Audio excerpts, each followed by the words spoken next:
சென்னை மாநகராட்சியினுடைய மண்டலம் 5-6 தனியார் மயப்படுத்துவதற்கு எதிரான 12வது நாளாக கடும் வெயில் மழையை பொருட்படுத்தாமல் இன்றைக்கு குறிப்பாக பெண் தூய்மை பணியாளர்கள் இன்றைக்கு உழைப்போர் உரிமை இயக்கம் LTUC AICC சார்பில் இங்கு போராட்டத்தை நடத்தி கொண்டிருக்கிறார்கள். பல்வேறு தொழிற்சங்கத்தினர், ஊடகத்தினர், கட்சியினர், பொதுமக்களுடைய ஆதரவு இன்றைக்கு தொழிலாளர் பக்கம் பெருகிக் கொண்டிருக்கிறது. இந்த சூழ்நிலையிலே இன்று 12/8/2025 தேதியிட்டு சென்னை பெருநகர மாநகராட்சி இன்றைக்கு ஒரு செய்தி வெளியிட்டிருக்கிறது. அந்த செய்தியிலே என்ன சொல்லுகிறார்கள் என்று சொன்னால், இங்கே வேலை செய்தவர்கள், இங்கு பணியில் இருந்தவர்கள், வெளிமுகமை பணியில் ஏற்கனவே இருந்தவர்கள், அவுட் சோர்சிங் முறையிலேயே பணி செய்தவர்கள் என்ற தகவலை சொல்லியிருக்கிறார்கள். இது முழுக்க முழுக்க தவறானது. அவுட் சோர்சிங் தற்போது செய்வதாக சொல்லித்தான் ராம்கி நிறுவனத்திற்கு இன்றைக்கு வேலை அளித்துக் கொண்டிருக்கிறார்கள். இதுல குறிப்பா சொல்ல வேண்டிய விஷயம் என்னன்னா, இவங்க ஏற்கனவே கான்ட்ராக்ட்ல இருந்தாங்க, திருப்பி நாங்க கான்ட்ராக்ட் அனுப்புறோம் சென்னை மாநகராட்சி சொல்லியிருக்கு. இதுல பொறுத்த வரைக்கும் சுய உதவி குழுக்கள் சொல்லியிருக்கு. சுய உதவி குழு 2 பேருக்கு சம்பளம் கார்பரேஷன்ல போட்டா, ஒரு குழுல 10 பேர் இருந்தாங்கன்னா அந்த 2 பேர் சம்பளம் மற்றவங்களுக்கு போகும். அந்த 2 பேருக்கு சம்பளம் சென்னை மாநகராட்சியினுடைய அதிகாரிகளிலிருந்து அந்த சம்பளம் நேரடியா போகும். அப்படின்னா இப்ப அவுட் சோர்ஸ் செய்யறதா சொல்றாங்க ராம்கி நிறுவனத்துக்கு. நாங்க என்ன கேள்வி எழுப்புறோம்னா, ஏலத்துக்கு வந்து கால் ஃபார் பண்ணுவாங்க. ஃபர்ஸ்ட் யார் ஏலம் எடுக்க வருவாங்கன்னு கேட்பாங்க. இதை பொறுத்த வரைக்கும் ஏற்கனவே ஸ்பெயின் நிறுவனத்துக்கு தான் 276 கோடிக்கு கான்ட்ராக்ட் வச்சிருங்க. இப்பதான் அந்த 776 கோடி கான்ட்ராக்ட் வேணாம் சொல்லி ராம்கி நிறுவனத்துக்கு 771 கோடிக்கு கான்ட்ராக்ட் டீல பேசி முடிச்சிருக்காங்க. அப்பனா ஏலம் முதல்ல விடுறாங்க. ஏலத்துல யாரு பணத்தை கரெக்டா கோட் பண்றாங்களோ அவர்களுக்கு ஒப்பந்தத்தை வழங்குறாங்க.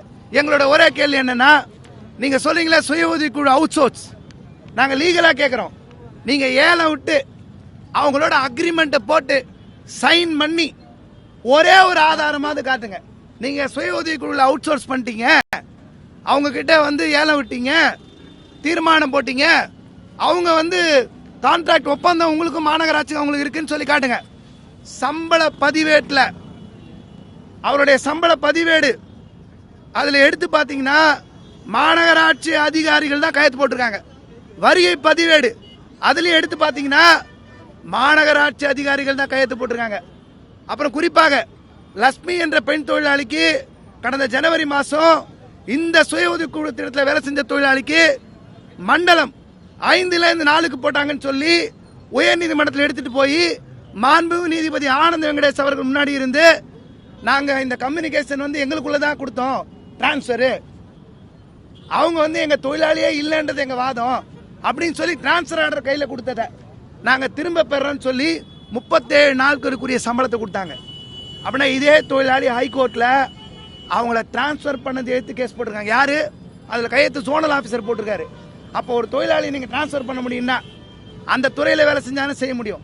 வருகை பதிவேட்டில் கையெழுத்து போட்டீங்கன்னா, சம்பள பதிவேட்டில் கையெழுத்து போட்டீங்கன்னா மாநகராட்சி அதிகாரி அவன் அந்த தொழிலாளி. அப்போ வேண்டுமென்றே ஒரு பொய்யான அறிக்கை, கொஞ்சம் கூட கூச்சமே இல்லாம தயக்கமே இல்லாம ஒரு பொய்யான அறிக்கையை இவங்க ஏற்கனவே கான்ட்ராக்ட்ல இருந்ததா சொல்ற பாக்குறாங்க. இது முழுக்க முழுக்க தப்பு. அந்த சுய உதவி குழு தொழிலாளி இந்த தொழிலாளி தான். அவரையும் ராம்கி நிறுவனத்தையும் ஒன்னா வச்சு கம்பேர் பண்ணி இவர் ஒரு கான்ட்ராக்டர், இவங்க ஏற்கனவே கான்ட்ராக்ட் இருந்தார். இது முழுக்க முழுக்க ஒரு பொய்யான தகவல். அடுத்து இந்த தொழிலாளிங்கெல்லாம் நான் கான்ட்ராக்ட் போக மாட்டோம், நாங்க வந்து கான்ட்ராக்ட் போக மாட்டோம் சொல்லி 1/8/2025 போராட்டம் நடத்துறதா தகவல் சொல்லியிருக்காங்க.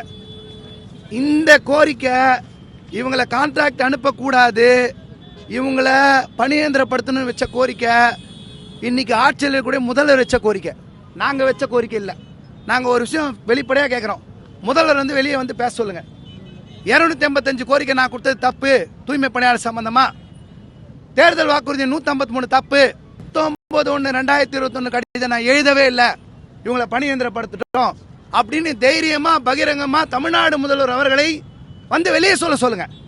நாங்க யாரும் இந்த கூடாரத்தை கழிச்சிட்டு போறோம், நான் அப்படி ஒரு வாக்குறுதியே கொடுக்கல, எங்களுடைய திராவிட முன்னேற்ற கழகத்தினுடைய தேர்தல் வாக்குறுதியில் இது எதுவுமே இல்லை அப்படின்னு சொல்லுங்க. நாங்க எங்க கூடாரத்தை கழிச்சு நாங்களா வெளியே போறோம். பிளே ஸ்டோர் மற்றும் ஆப் ஸ்டோரில் இருந்து பாலிமர் செயலியை QR கோடு மூலம் பதிவிறக்கம் செய்யுங்கள். செய்திகளை உடனுக்குடன் பெறுங்கள்.